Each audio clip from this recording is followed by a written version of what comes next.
legendary original Shining Force.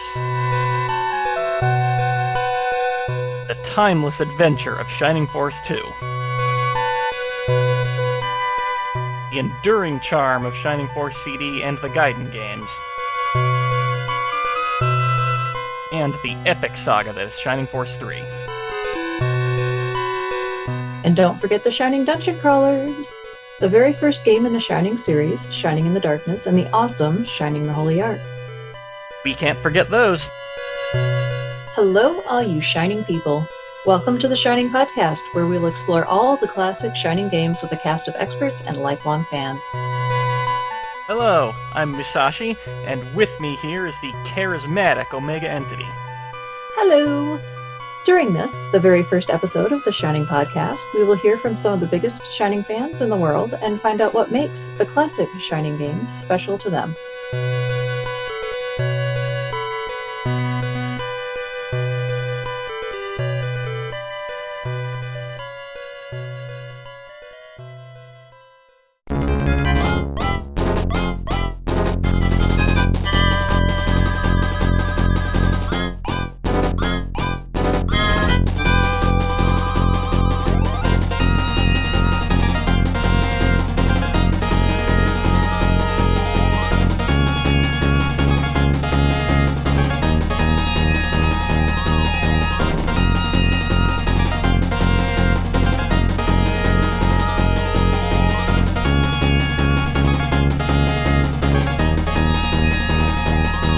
Alright, Musashi, so we know your name, but why do we care? Well, aside from my longtime interest in Shining Force, Shining the Darkness, and all of its relatives, I did write this one particular in-depth guide to a very specific part of Shining Force 3. Oh, so which part is it?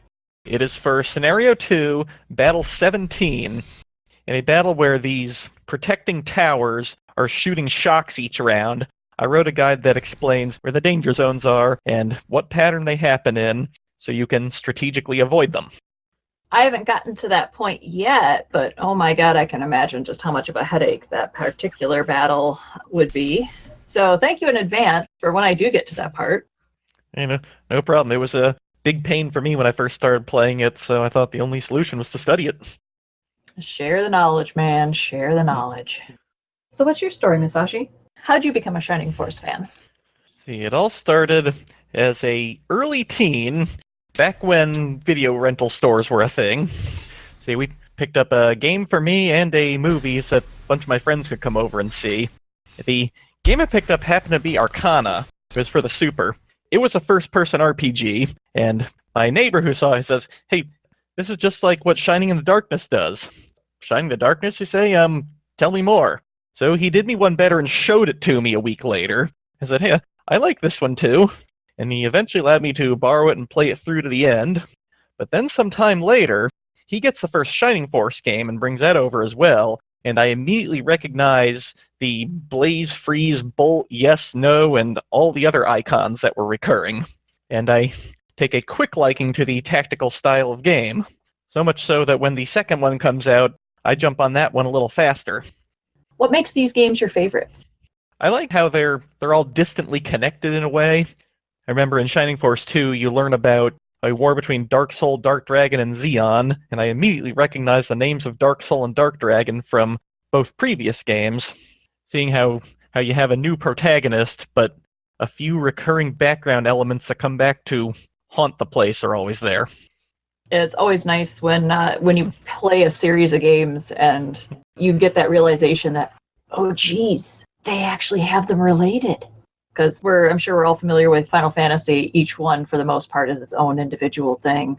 A couple of the same monster names and a couple of token character names, and that's the only connection they have. The connections to the titles are more involved, and that's nice to see as far as the Shining series goes.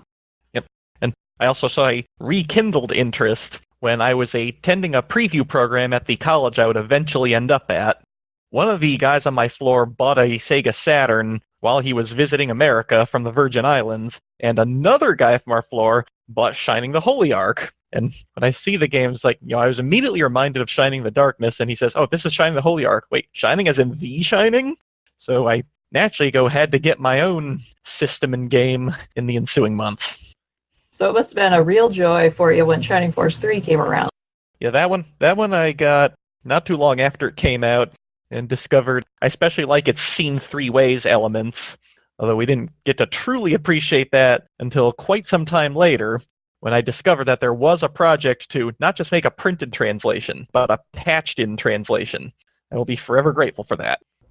So how about you, Omega? What drew you initially to the Shining series games? Well, I blame my brother. He brought home Shining Force 1 one day as a high schooler. A little bit of background, he's almost 9 years older than I am, so there's a big old gap in there. And you know how it is with younger siblings. Man, I want to hang out with my big brother, much to his chagrin, I'm sure. So he brought this home, and I would sit there for hours watching him play. And then, of course, I got in on the playing goodness when he wasn't around. Or he would set me to grinding his levels for him when he wasn't there. Shining Force was not my entry into video games. We had an NES when I was really young, like about 5. But this came into the house and into my life at about, I think I was like 8 or 9. I just loved the battle system. I loved how the characters looked. It was just amazing to me as a kid. So that's how that started.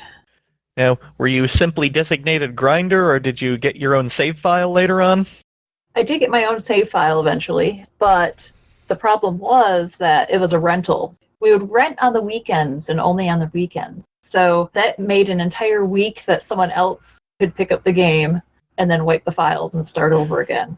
So it was a never-ending struggle. But now, later on, I trust you got your own copies of some of these games. Oh, yes. In fact, my collection was quite massive. I still have all of the strategy guides for the most part. I still have the world books for Shining Force 1.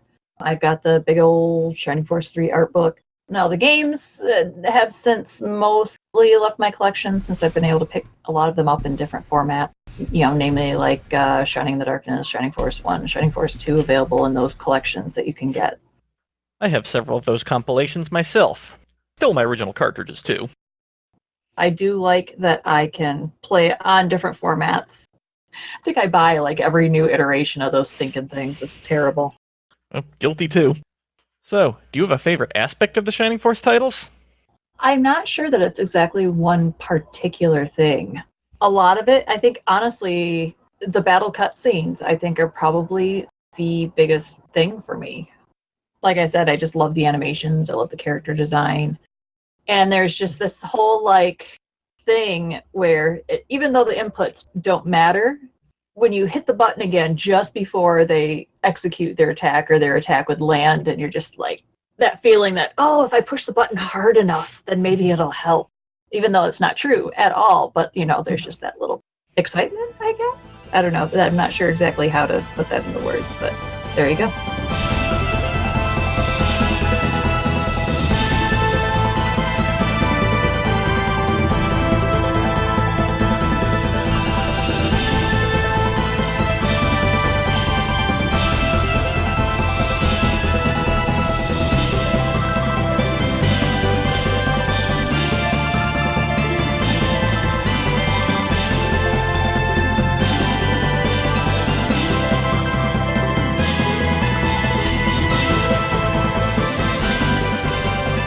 Now we're going to bring in some guests to share their stories. Our first guest is Novel Mike, also known as Ansa on Shining Force Central. Hi. So tell us, who are you and why should we care? I've been a fan of the series for a very long time. I've been a part of the Shining Force Central community for decades. Back when I joined, it was the Ironboard forums, which I doubt very many people even remember at this point, but it was like the second inception of the forums. Besides that, I run a YouTube channel, and I've done a few Shining Force Let's Plays where I tried to add additional rules to make them more difficult, and that was a lot of fun. Excellent. So I'd like to welcome you to the Shining podcast. Now tell us all, what drew you to the Shining series in the first place? Sega Channel. I don't know how many people remember that, but way back when I was a kid, you were able to get a deal with Time Warner to actually plug in a cable connection into your Genesis, or it was into a cartridge that was hooked into your Genesis. And that was like the old school way of actually being able to download games. And the first game I ever tried on there was Shining Force, and I played it to death. And then at the end of the month, it went away, and I was not going to have that. So I made my parents buy it for me and been a fan ever since. I do remember Sega Channel. My neighbors actually had it for a little bit. It's long before there was Netflix for video games. Or even the internet at that point, I think. And after you got your own cartridge, did you explore other Shining titles? Yeah, I've played every Shining Force game. I've not played all the other Shining games, but every Force game I've played. With the Sega Channel thing, I did not know at the time there was more than one Shining Force game. So when my dad went out to buy a copy of the game for me, he actually bought the second game for me. And I was like, I didn't even finish the first one. And I made him go back, and I remember him being very mad at me because I was not happy he got the second game for me. And then eventually I bought a Sega Saturn, the English Shining Force 3 Scenario 1, and I played through Scenario 2 and 3 when we just had the text translations, all of which I printed out from Shining Force Central, and played it that way. Okay, now, I trust you grew to appreciate getting Shining Force 2 then. Oh yes, absolutely. I love all the games.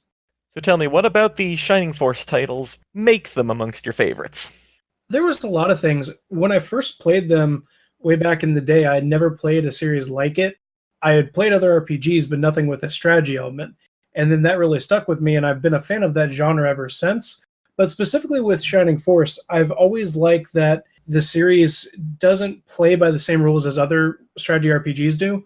Most strategy RPGs have you work in turn-by-turn order with you switching between enemy phase and player phases, whereas Shining Force always has had a generally based by agility or some kind of character turn order, so enemies are moving at the same time your players are. It makes it a little bit more interesting and active than the standard strategy RPG. Do you refer to the idea that all of your team makes a move and then all of the enemy's team makes a move and so on? Yeah. That's pretty much what like you see in Fire Emblem and stuff like that. That it's fun, it's fine, and that makes like a typical strategy element, but I think it makes it a little bit more complicated when you don't know when the enemy is going to move. And I know a lot of people actually prefer the Fire Emblem element because it is a little bit more, you have more control over the battle. But I like the more random aspect to it, especially in some of the older games, like the original Shining Force, where bosses can take 2 turns. And it's like, oh, you just murdered half my party. Thank you, Marionette. Yeah, I'm with you there in that what I find about that aspect that helps me is that enemy attacks are staggered a bit between mine, so if I need to heal somebody who just took a big old punch, I should have a chance to. If all the enemies go at once, I'm probably losing a few guys. Yeah, that as well. That's good. I'd like to thank you for sharing your story.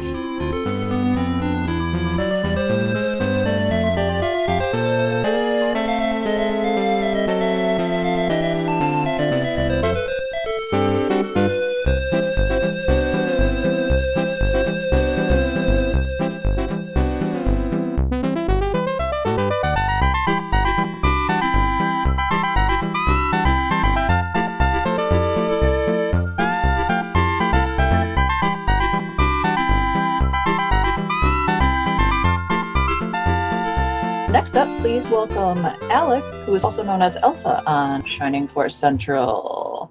How's it going? Good. Thank you for being here. So, who are you and why should we care? I've been part of the SFC community since 2001, so a good old time. I was made a moderator in 2011. I ran the first Team Final Conflict playthrough that we do. I've taken part in and ran a lot of campaigns in the role-playing game gallery. And part of that, I put a lot of time and effort into developing a forum role-playing system that is based around Shining Forces 3 system.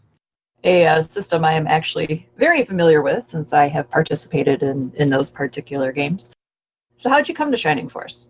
My mom and I visited her cousin who lived a few hours away, and which when you live in the UK is a good distance. I was 9 or 10 at the time. And I was really lucky because he had a Mega Drive or a Genesis, and he had Shining Force 2 for it. I instantly fell in love with it playing that game, and he was kind enough to let me borrow it for a couple of months. Sadly, I was young and terrible at video games, and there wasn't the internet to help me finish it, so I never finished it at that point, and it wasn't until a couple of years later that I got my own copy that I could finally finish the game. And that was my first Shining game as well. Awesome. Then would that be your favorite one, or is there a different one that fills that lovely title there? I'm a fan of pretty much all of the Shining Force games. Some of the Shining games I'm a big fan of as well, like In the Darkness, but I've not played Wisdom, and I've actually never completed the Holy Ark. But my favorite game would have to be Final Conflict. When I joined the forums on a more permanent basis, it was still only available in Japan, and translations weren't great at the time. So coming in when suddenly there was this game that was never really available, and it connected Shining Force 1 and 2, which was a real pleasure. So that's always held a special spot in my heart. But when it comes to sort of actually playing the games, Shining Force 3, I think will always be my favorite, because it added on all those new mechanics, like the friendship system and weapon skills. And at the time, like, the synchronicity just blew my mind. And then, of course, like so many other people, disappointment when the second two were Japanese only. But thankfully, we have solutions to that now. Yes, which is a fantastic thing, because I still have to do the final two scenarios myself, but I can. Well, Alpha, what is it about the Shining games that drew you in?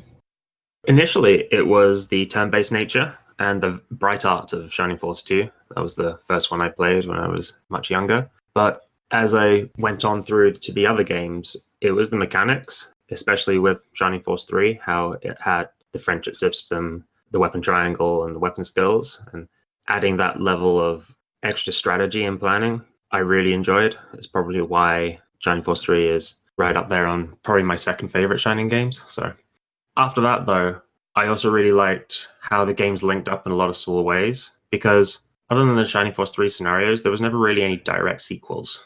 So all the world-building connections, they sort of hid away, you could say, in that, did a lot for my appreciation. That's things like Final Conflict linked Shining Force 1 and 2, and story and characters. Shining Force 3, Arthur appeared. That's Arthur from Shining Force 1, of course. And I think in Shining the Holy Ark, they mention Hanzu and Sasuke. It's just those small things like that that really drew me in. Cool. All right. Well, I think that is it from Alpha. Thank you for being a guest today on the Shining Podcast. Glad to be here.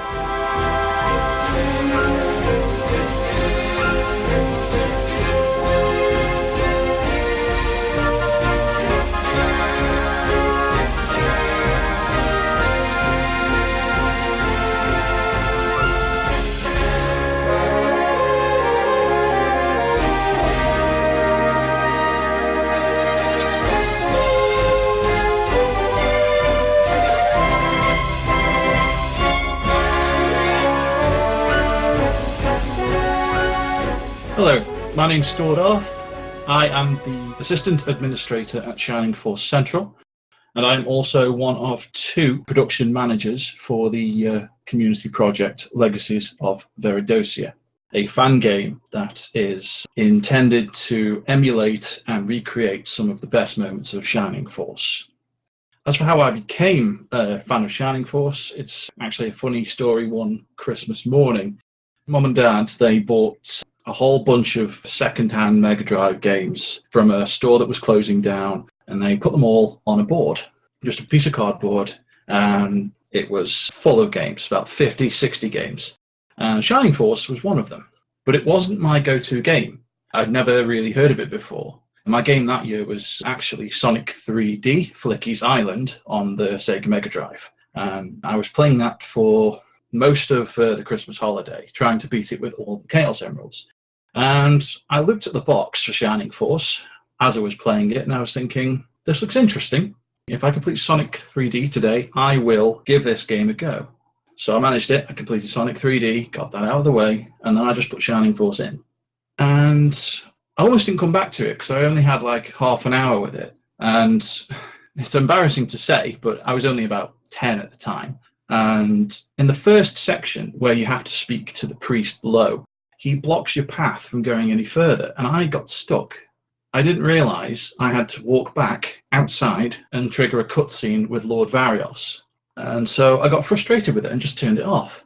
And I almost didn't go back to it, but I'm a bit stubborn.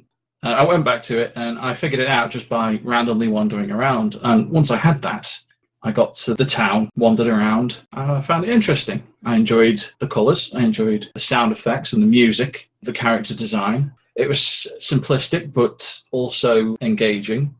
I just followed the story beats, got to my first battle, and once again had no idea what I was doing. But my stubbornness held me through, and I got to love the mechanics of the battles, and I really enjoyed everything about the game. There was another bit towards the end of Chapter 1 where I had another frustration with it.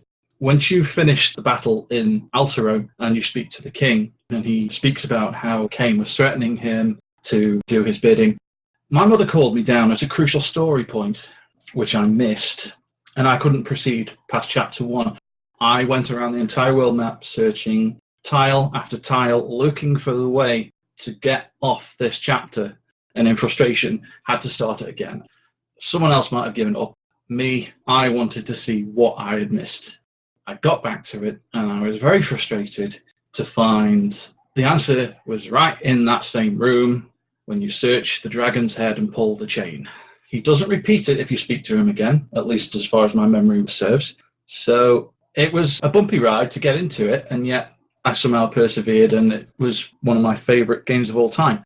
It was the first RPG I ever played, and so for that reason alone, it holds a very special place in my heart.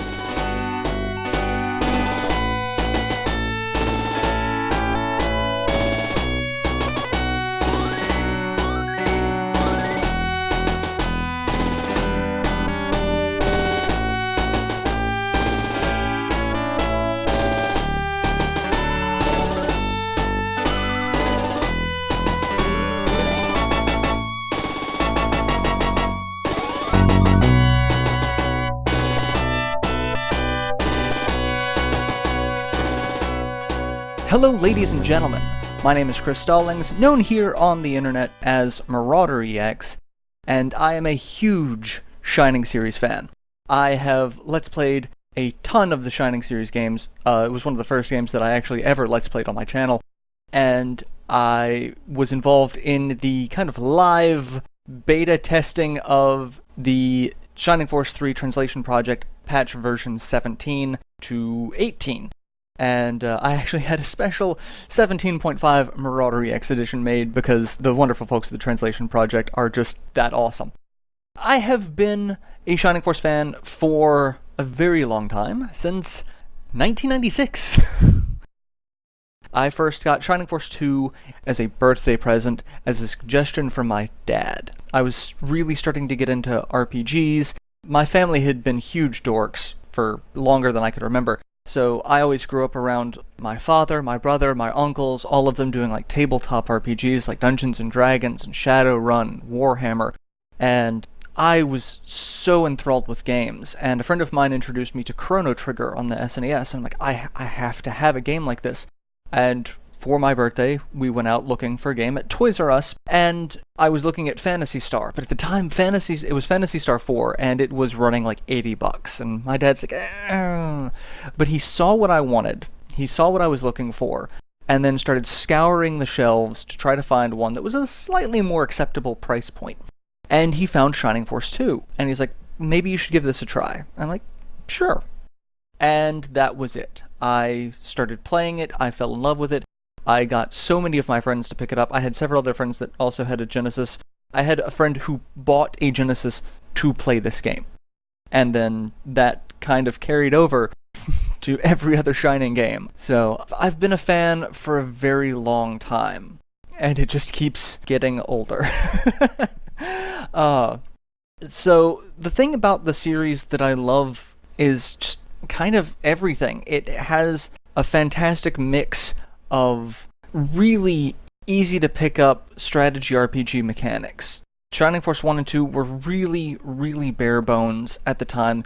Didn't have a ton of odd mechanics. The thing that took me the longest time to wrap my head around at the time, being, a kid, was the land effect terrain defense bonus. It took me a while to figure out just how much that actually impacted things. And then the series just kind of kept adding interesting mechanics. Shining Force 3 added the weapon triangle and the friendship system. And then the other Shining games just having a completely different style altogether. Shining Wisdom being Zelda-esque, Shining in the Darkness and Shining the Holy Ark being dungeon crawlers. And then even I really enjoyed Shining Soul on the Game Boy and Shining Tears on the PS2. being action dungeon exploring, hack and slash type games. The series as a whole is one of the things that I really enjoy because it can try different things but still feel like it's part of the same universe. And so it's not confined to being one type of game. It's not always a turn-based strategy RPG. It's not always a first-person dungeon crawler. It's not always a hack and slash. It could be different things, but it still has that same world feel, that all of this belongs in the same place, regardless of how many things change. I was also really surprised by the artistic style of it. The fact that this was the first game that I ever saw centaurs as a playable character. And I was just kind of taken aback by that, like, really? I never would have thought. In Dungeons & Dragons, you've got elves and dwarves and gnomes and humans, and centaurs was kind of a thing. So I was really surprised by how different the world presented itself and how it continued to present itself that way through so many iterations of the franchise. It's a series that really does mean a lot to me for being very different, but at the same time, very familiar, welcoming, and very unique. So, that's my take on the Shining series. That's why I'm a fan, and that's why I have such a strong love and connection to this franchise. Thank you for letting me tell my Shining story.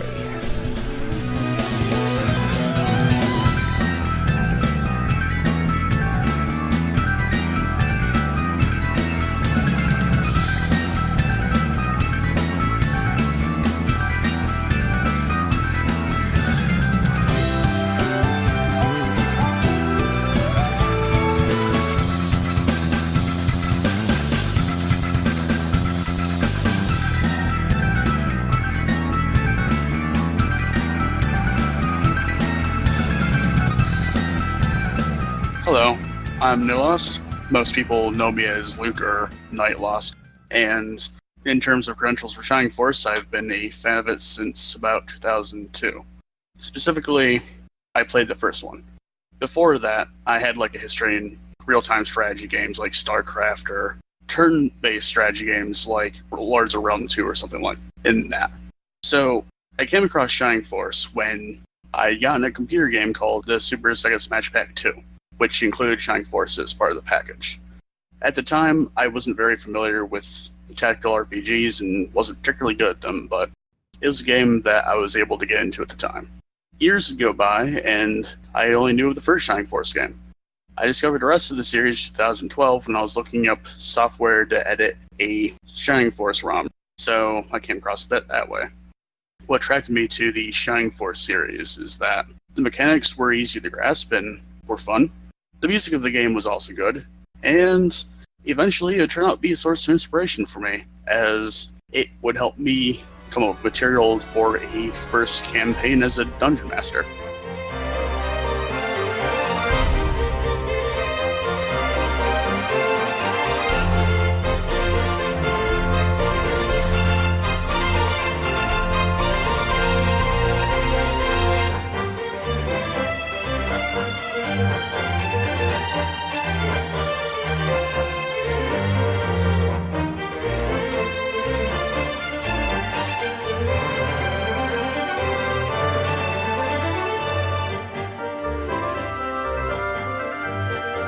I'd like to introduce our next guest. This is Legalize Freedom from the Shining Force 3 Translation Project. Hey, how's it going? I'm excited to be here and talking about some Shining Force. Glad to have you. I became involved with the translation project because as a fan, I needed to play those games in English. I was severely disappointed, obviously, like the rest of the world, when Scenarios 2 and 3 didn't come over. So what drew you to the Shining series games in the very first place, Legalize Freedom? Wow, well, I'm probably a little older than the average person on this podcast. My childhood system was the Atari 2600. So Sure. I wasn't really introduced to Shining Force until basically I was out of high school. The Genesis really represented my second childhood. You know, there was a lot of great games on that system. But when I played Shining Force 1 and Shining in the Darkness, I really learned that those games were my favorite types of games. Shining in the Darkness, the dungeon crawler, but more importantly with turn-based combat. And Shining Force 1, the tactical squad-based strategy RPG. And those would become my favorite types of games for the rest of my life. It was really poignant the first times that I got to play these games and discover them. The interesting thing about Shining in the Darkness for me was that, and noticing later on in life, is that it was tile-based movement and turn-based combat. And that's particularly rare. I mean, you don't see many games that are like that. And it's unfortunate because that's one of the types of games that I like. I wouldn't find many games like that at all, except for Shining the Holy Ark, which came much later. So Shining Force 2, it was bigger and more varied. The characters were even more unique. It was a nice follow-up. Shining Force CD had great music. It seemed like a kiddie version at first, because it didn't have a lot of the RPG elements. There was no town roaming or anything like that, but it ended up to be a nice distraction. The Sega CD really had the best audio of any system. The music on those games was just insane. It was the only noticeable system with any red book, so such is understandable. And Shining the Holy Ark was just a dream sequel to Shining in the Darkness. Everything about it was great. The visuals that the Saturn brought were great. And the game itself, it holds up incredibly well over the years.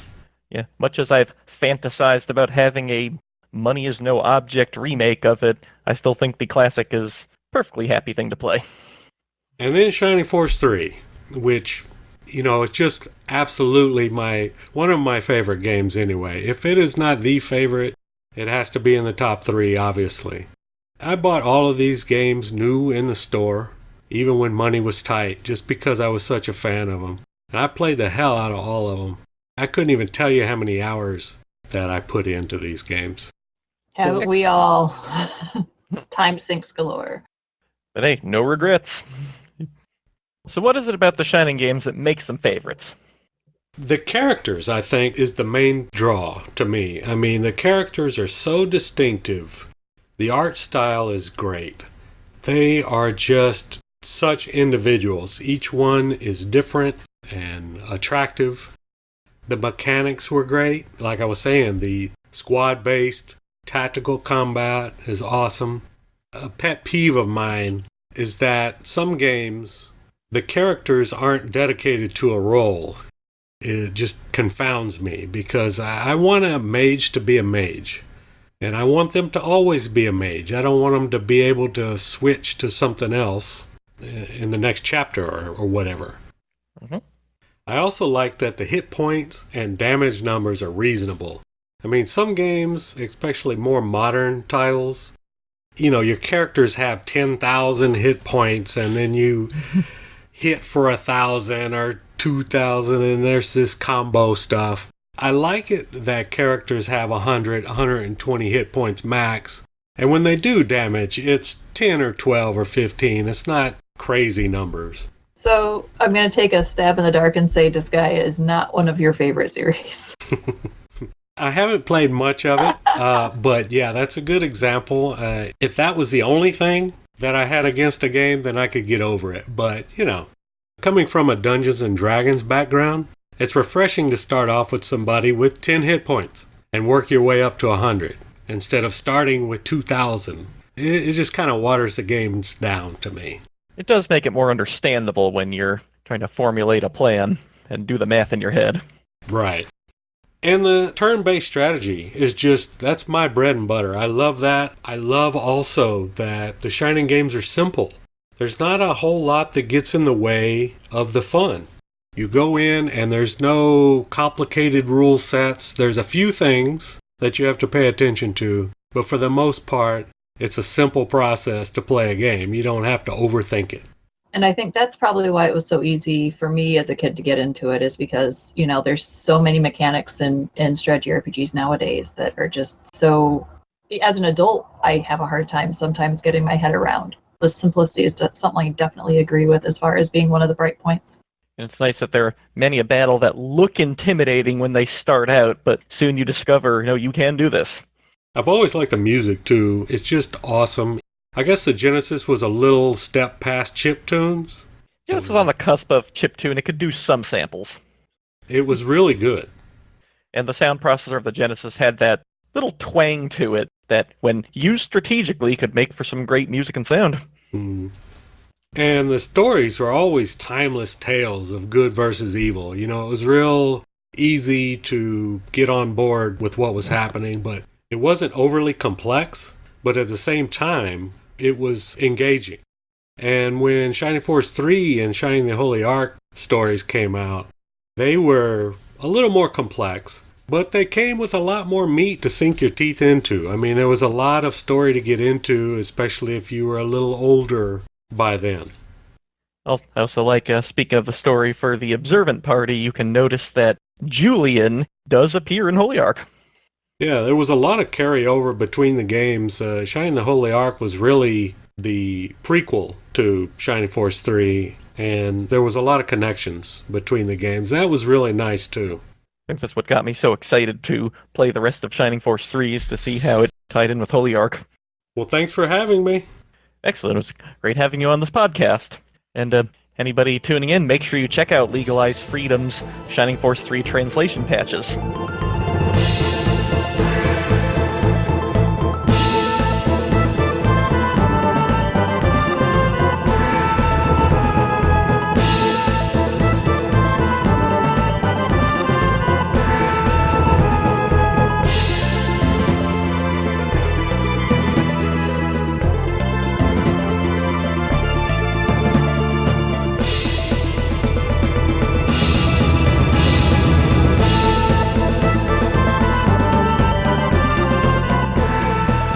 Hello everyone, I go by the name of Mr. X, MarauderEX, or just Roberto, currently living and working in Tokyo as an IT engineer. Helped out the Shining Force 3 translation project over the years a little bit. I must have been about 9 years old when a friend of mine at school got a Sega Mega Drive aka Genesis with Shining Force 2, which for some reason had quite the hype in my school back then. He invited me over to play during the summer break.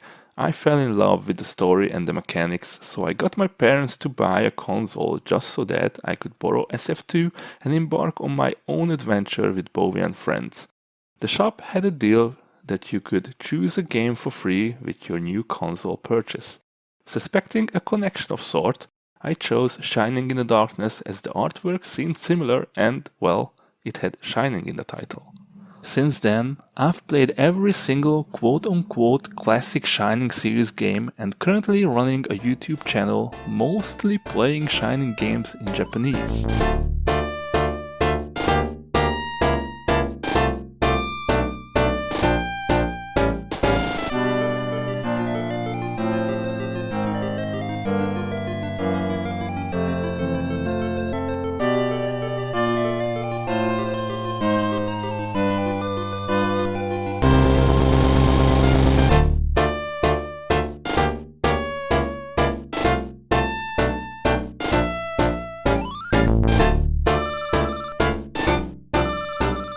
Hello everyone, I'm ChinagonUK, but everyone calls me Chin, and I'm from Bristol in the UK. So I'm a massive Shining Force 3 fan. I do like the older games as well, but Shining Force 3 is certainly my favourite. And I've been a fan probably ever since it came out in the 90s. I've completed it many times, and I do like to try and help out in the Shining Force Central forums.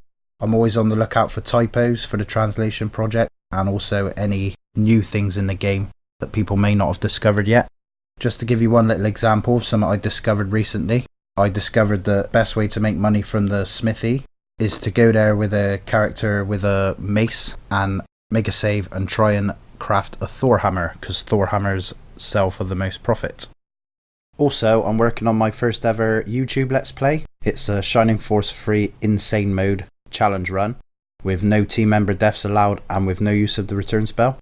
And I'm about 95% sure I can probably do it. I'll be presenting it as a battles guide with full commentary. I'll be doing all 3 scenarios and the premium disc using the latest version of the translation patch. So if that sounds like something you might be interested in, look out for it on YouTube.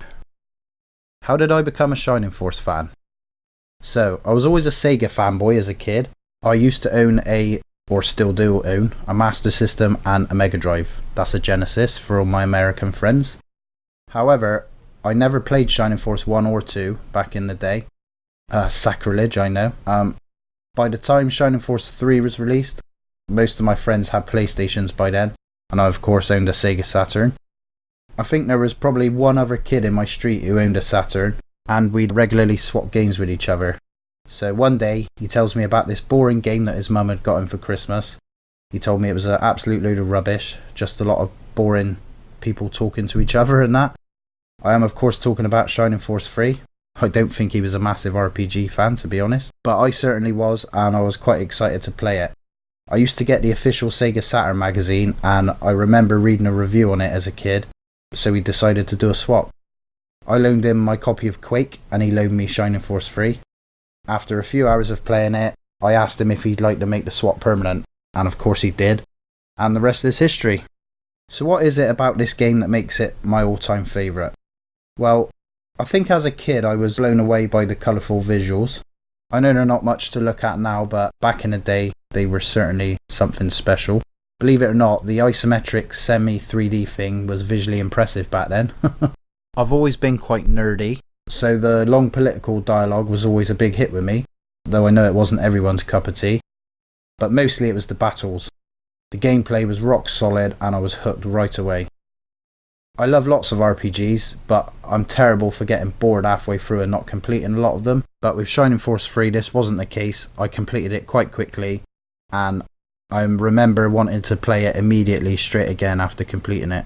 Bear in mind at this point I was totally unaware that there was even 2 other scenarios in Japanese, of course. I later discovered Shining Force Central and realised that the other scenarios were playable using printed scripts back then, and eventually with the help of the translation project there was a full patch so I could play these amazing games in English. This of course meant that I could play more and more, and I realised just how much replay value this game has. I discovered all the mechanics such as the hidden characters, the different weapon classes, the friendship system and the synchronicity system. Try saying that 3 times fast. All this good stuff meant that each playthrough was vastly different from the last. Add that to the fact that you can basically tailor the difficulty for each playthrough to your liking, and I think that's the reason I keep coming back to Shining Force 3 year after year. That was my Shining Force story. Thanks for listening and take it steady.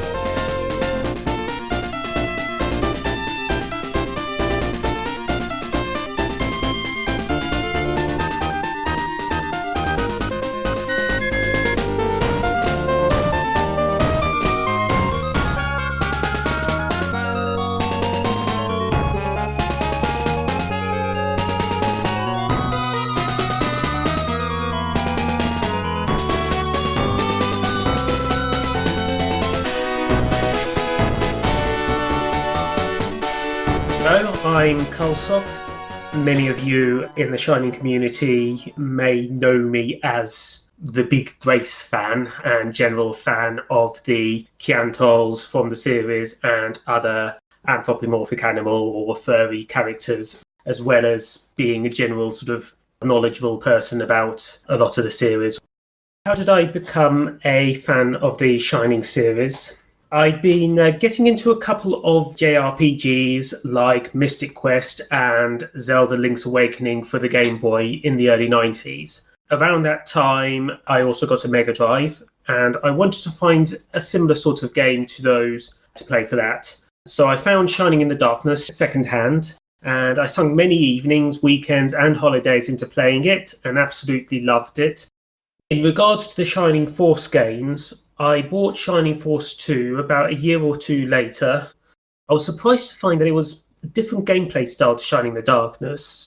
But even though that was the case, I still had lots of fun with it, and I was also caught by the fact that it had a lot of the same design, style, similar to music. Art style was a little different, but later found out that was because it was done by different artists. But it still captured the same feel of Shining in the Darkness. I got lots of playthroughs through that, and both that and Shining in the Darkness were amongst my favourite games. I discovered Shining Force Central and Mugi's websites when I was looking up mythical locations and secrets for Shining Force 2 in the late 90s. I bought a Sega Saturn from one of my school friends. Well, let's give this Sega Saturn a go because I've liked other Sega machines. Another friend of mine, Danny, also had a Saturn, and knowing that I was interested in the Shining series, he asked if I was going to be interested in playing Shining Force 3, and of course I was. As you may have guessed, I've always been like a moth to a lamp when it comes to animal characters throughout my life. So, of course, when I got Shining Force 3, my eyes jumped straight onto Grace as soon as I saw the cover. I absolutely loved the game and played it pretty much every evening for the next couple of months after getting it. Although I remember about a year or two later, he actually gave that to me, and he had the Shining Force 3 Encyclopedia, an art book. And he gave both the game and the encyclopedia to me as a birthday present a couple of years later, which was an incredible gift. And in return, the least I could do was give him my copy of Panzer Dragoon Saga. At that time as well, Danny and I set up a Shining Force role-playing group on Yahoo. And although we only had like half a dozen or so people in it, and it went quiet after a couple of years, we still had lots of great fun with it. When I started university in the early 2000s, that was when I properly got into getting involved with Shining Force Central and the Shining community. I was briefly a mod when it was at its peak level, and we pretty much needed it on the forums 24/7. Some other things which I did during that time, so I helped out a little bit with the Shining Force 3 translation, helping the team with localizing a couple of the chapters into a bit more standard English rather than sort of directly translated English. During the late 2000s, I went to Japan a couple of times and joined in with the ShiningONI fan conventions, and that was an incredible period, even though I knew barely any Japanese. Find myself relying on some of the other people I was with to do a lot of the translations. I got to meet Aspartate and Q-Game there. There were a couple of other Shining Force 3 fans there from the States who I knew them from Jamisin and the Shining Force Central boards. But it was good to have the chance to meet them. And it was with that in mind that I decided to set up the ShiningONI UK meetups after I got back. One of the ShiningONI conventions I'd gone to was the very last one they held, and I felt it was a bit of a shame that sort of this community thing was coming to an end. I thought I'd like to get this going in some way a bit locally. Can we get other people in the UK to meet up and then have like semi-regular meetups of the UK fans? And that went on really well for a few years. I'm still keen to keep that going and revive that once again. There are a few things which have made the Shining Force games appeal to me. The characters, I think, are a strong point. There's a lot of unique and interesting characters in the series, particularly those designed by Yoshitaka Tamaki. I found that he's got a fantastic imagination and range when it comes to different races, different ideas for different characters. He's also got a good style with giving characters designs which suit them and stand out without feeling over-designed. And also, the thing I like with the stories in the series is that you've got all of these races, all these different characters, and they're all working together as part of the Force to fight against this evil, although they're from different races, and they are happy to work together for this common goal. One of the other things which I particularly like with the games is the design. The fact that many of the games are so easy to learn, they make a really good use of iconography and aesthetic, which is really accessible. That's something which really appeals to me. It's still got a good difficulty curve, and there's still a fair amount of strategy and complexity to the games, but it is so easy to see what you're doing, understand the icons, and really get into it. And I think that's something which it's a sign of a really well-made game.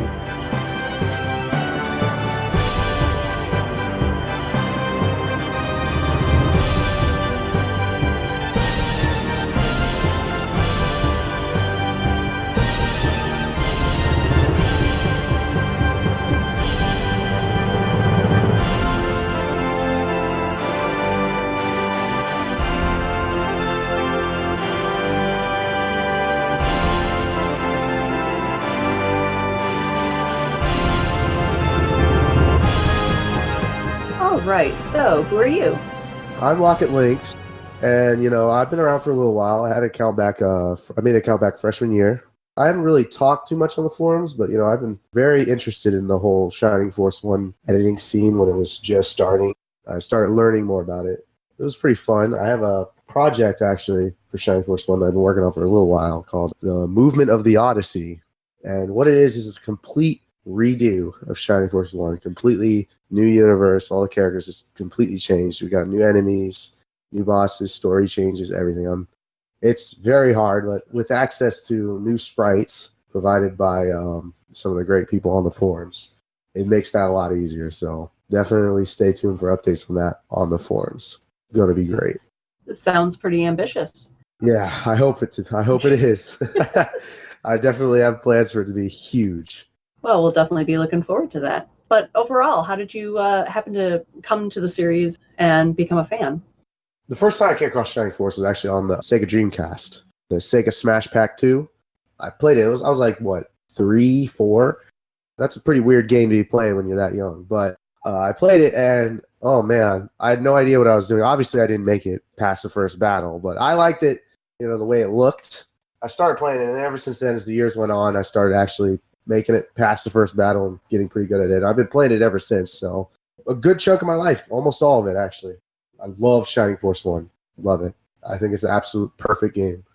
Well, awesome. So it sounds like you have a real passion, especially for the first game, which for me too, that was the first of the Shining games that I was exposed to. Pretty nifty. Yeah, it's a very nice game. What is it about the games that makes them favorites of yours? As far as Shining Force 1 goes, there's something about the way the battle scenes look that always fascinated me. It always felt like I'm watching a 90s cartoon. I'm watching these warriors just battle it out the whole time. The way the sprites look, they looked very, very nice. They definitely have a certain style. The music is pretty good, overworld. When you get to the late game, all the music starts to tense up and gets really intense. Whenever you start a battle scene, you got that very up music, very mighty, landing the attack. And it always makes you just want to watch it all play out. And the characters are pretty nice.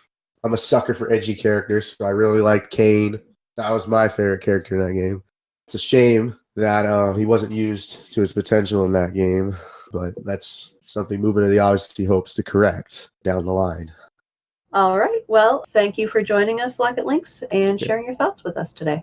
Thank you for having me here. It's a pleasure to be here on behalf of the Shining community.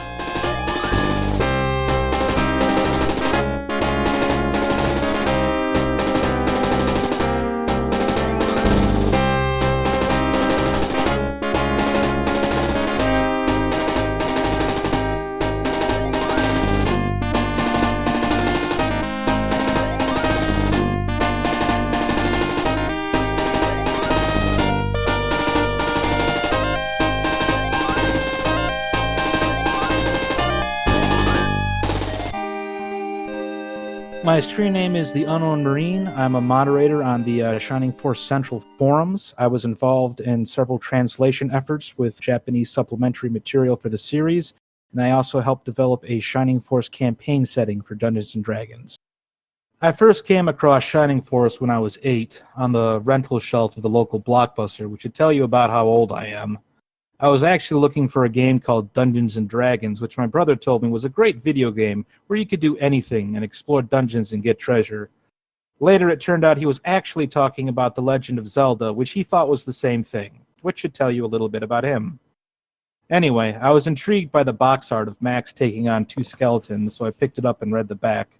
The bright graphics combined with the promise of controlling a full warband of diverse and colorful characters and a desperate struggle against evil intrigued me, and I rented it. And that's how I came to play it, but why I became a fan is a little bit more involved. I really loved the world they made, Rune. I loved how different all the characters, monsters, allies, and enemies were than your standard fantasy fare. At the time, my only real exposure to fantasy was The Hobbit and classic fantasy works like Lord of the Rings, Norse and Greek myths, your box standard fantasy basics. Everything was so different, and the mixture of post-apocalyptic technology with high magic fascinated me.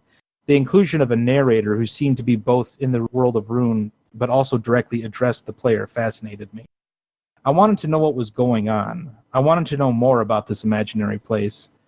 and I tore through the game with a dedication that took up my free time every day for quite some time.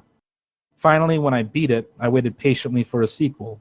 And the sequel finally came, but it wasn't what I expected. It was still great, but the technological aspects were downplayed and the fantasy elements underlined.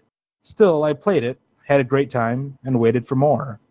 I ended up getting a Game Gear just to play Sword of Haja and went crazy at the fact that Guardiana was mentioned and Luke showed up. 10 by this time, I was vaguely aware of Shining Force CD, but all I knew about it was that I didn't have it and couldn't convince my parents to get it. So I waited some more. And waited and waited and waited. Then around the same time I started high school, I stumbled on Shining Force Central and found out not only more information about Shining Force CD, but other games that never made it to the States. Games I never heard of, and archived information about supplement after supplement that I never knew about. That old desire to know more, that curiosity woke back up and burned in me. I read through everything and played through them, brought my knowledge of the series to current, but no matter what I read, played, or found out, nothing seemed to complete the equation. To me, the Shining Force series was a big mystery, a story half told, a world waiting to be explored. And eventually I found the last of the answers I was looking for, and much like that first sequel, it wasn't quite what I expected, but I came to be satisfied with it. I tried a few of the new games. Most of them aren't bad, voice acting for Shining Force Neo notwithstanding, but it just doesn't have the same feel for me. Even so, for those long years of my childhood, and for taking me to a world that I wandered in dreams in for day after day, I'll always be a fan of the Shining series.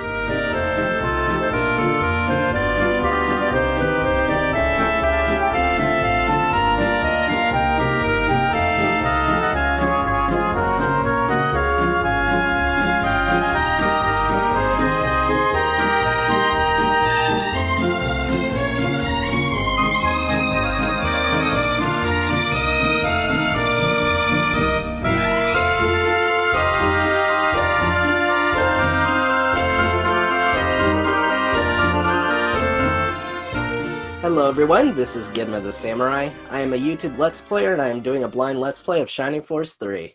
So, in comparison to most fans, I am pretty new to the scene, and in fact I just started the series this year, so I certainly don't hold much nostalgia for this series.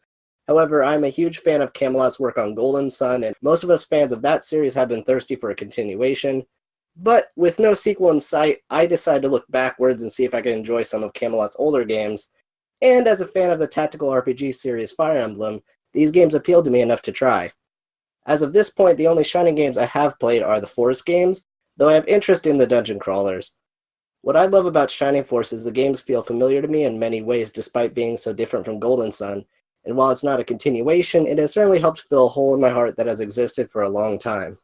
My favorite so far is definitely Shining Force 3 with the added complexity to the central mechanics and map design, as well as how interesting it is seeing Camelot tackle a war epic while still keeping their signature world building. Camelot is a truly special RPG developer, and it's sad to see them sticking to making Mario sports games, as I feel they are an unspoken voice of several generations of RPG fans. I sincerely hope they return to creating more RPGs in the future, whether it be more Golden Sun, Shining Force, or even something new.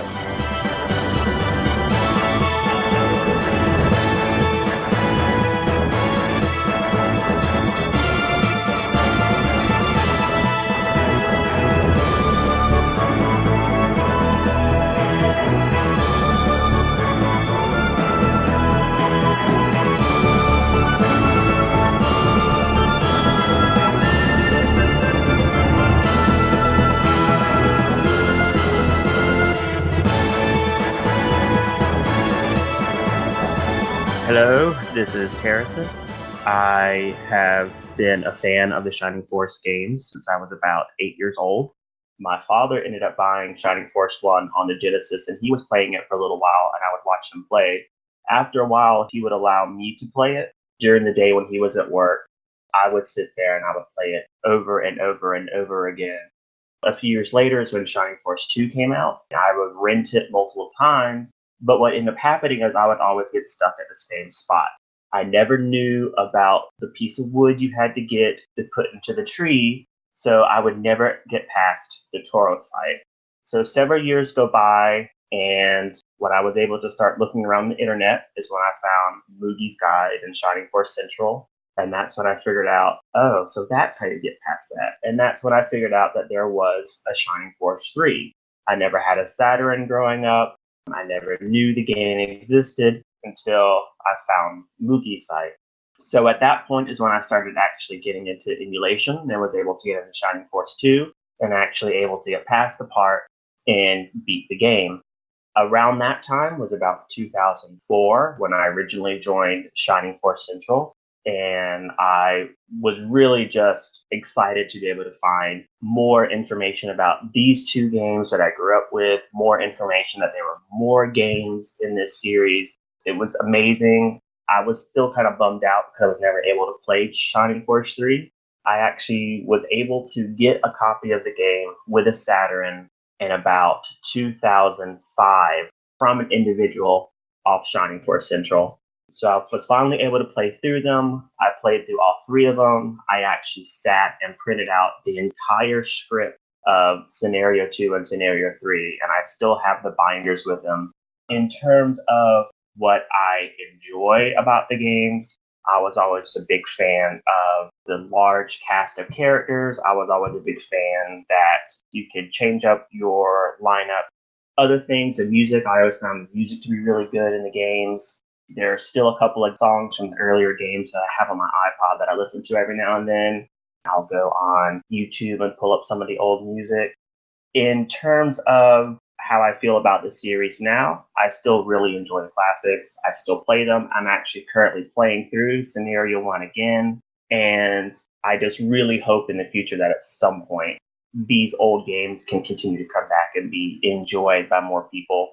They're on Steam. You still see people playing a lot of them on Steam. I still see people playing them on Twitch. I'll actually go on Twitch and watch people play Shining Force 1 and 2. I still find that very enjoyable just to see new people discover the games. In terms of which game in the series I would consider my favorite, I would have to put it as a tie between Shining Force 1 and Final Conflict. Final Conflict because for me, just to be able to see a continuation of both the first and second story and have them wrapped up together is really something that I enjoyed about the series, because even though on the outside it looked like every single game was its own individual story, across all the games they managed to connect them together. That was really enjoyable for me. You know, this series has been one that I've essentially grown up with. I do attribute this series of games to my enjoyment of strategy RPGs. It got me into the Fire Emblem series, which I really enjoy now. It got me into being able to explore other strategy RPGs like the Skya series. But even though these new games come out and they expand on the formula, none of them have been able to replicate the way this series does it and how well this series does it.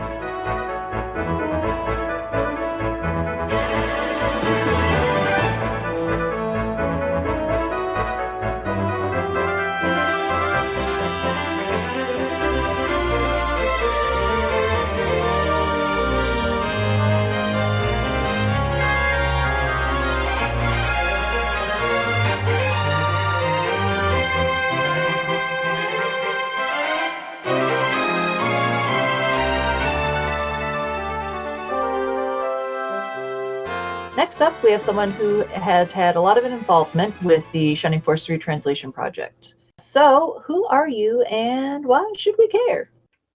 Well, my name's Stephen. I've been a long time Shining Force fan since the late 1990s.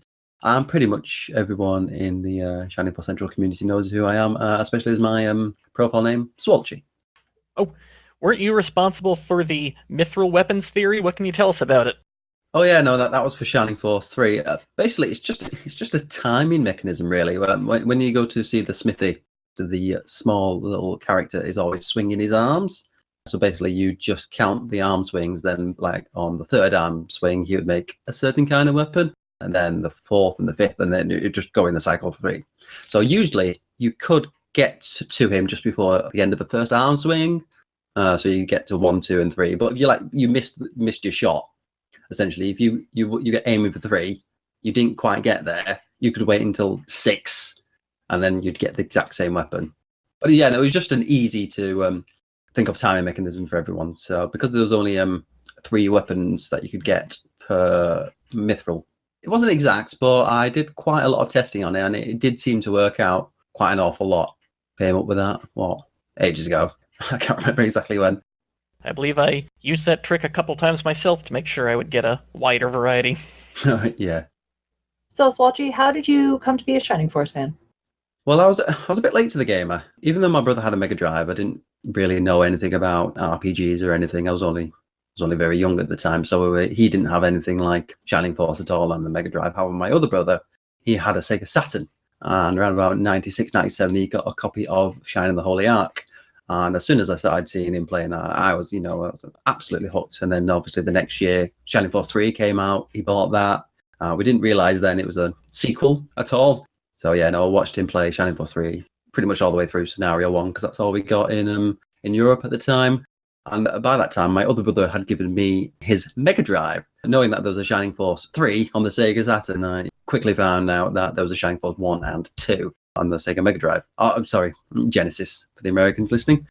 So yeah, no, there was on my way to secondary school on the bus, I'd always pass this second-hand game shop called Button Bashers. One day we went in there and I found a copy of Shining Force 1. I was so thrilled. It's like, it's the first game. It's the first game. Bought it. It must have been about 35 quid. I must have been, only about 12 at the time when I was buying this. So, quite a bit of money, but I wanted to have it. And as soon as I got home, put it in, played it all the way through to chapter 4, turned it off, went to bed, got back up in the morning and found my save file had disappeared completely. I was just like, no, what's going on? I didn't realize at this time that there's an actual battery in the cartridge. So I had to do I have to go through all the chapters in one sitting? So for the next 2 days, I left my Mega Drive on constantly just to get through the entirety of Shining Force 1. And it was only after that I'd realized that I could just go back to the shop I got it from and get them to change the battery on the inside. And so basically, that's what hooked me into it. It was the initial seeing of Shining the Holy Ark, which is absolutely fantastic. The wandering about, fighting all these crazy monsters and everything, and being able to control different characters. That's how it all came about. Well, excellent. So exactly what is it about the games that make them favorites of yours? I think when it came to Shining the Holy Ark, it was the story that gripped me. And then Shining Force 3, the story was even better. It was just getting through and seeing like all the twisted maneuverings that the characters in these games were doing. And with Shining Force 3, it was the varied characters you could play as. Like you started off with Symbius, the swordsman, Danteris, the centaur, Masquerade the mage, and Grace, the cleric or healer, playing all that and all these weird sort of mythical creatures. Because we were fans of we'd all read and seen like the initial cartoon / live animation type J.R. Tolkien Lord of the Rings, seeing things like Mithril and things like that, just like we were playing Lord of the Rings game. But yeah, mainly the story and the gripping characters. So were you able to finish an entire run of one of the first 2 games when you just left the system on the whole time? Yeah, for Shining Force 1, because I left it on when I was sleeping, because I was, I thought you had to get it through in one sitting. When you've done like 4 chapters of killing things and getting levels and promoting yourself, and just like, still am.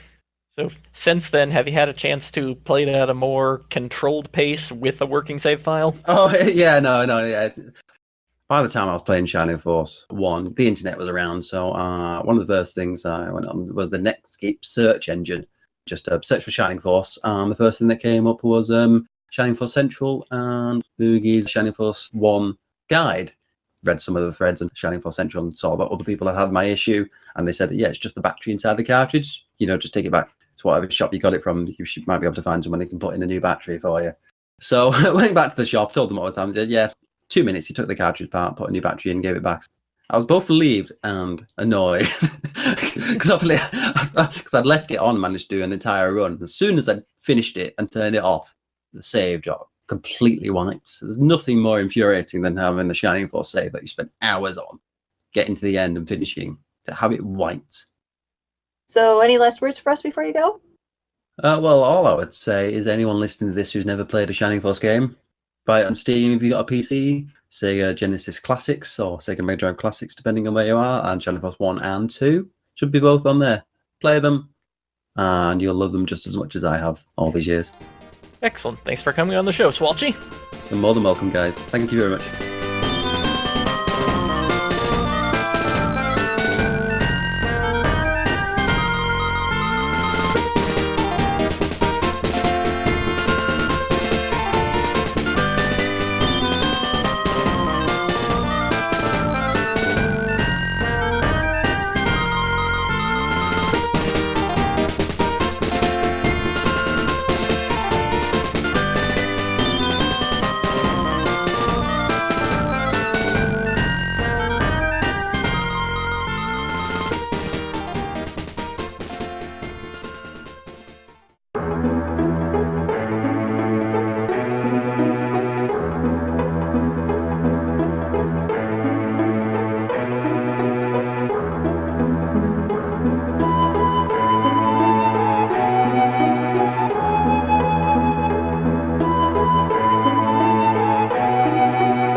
have something to share?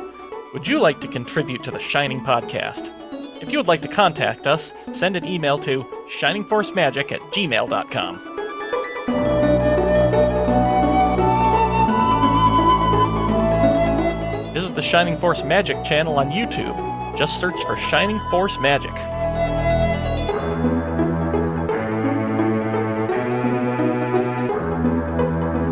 Special thanks to Shining Force Central for bringing us all together.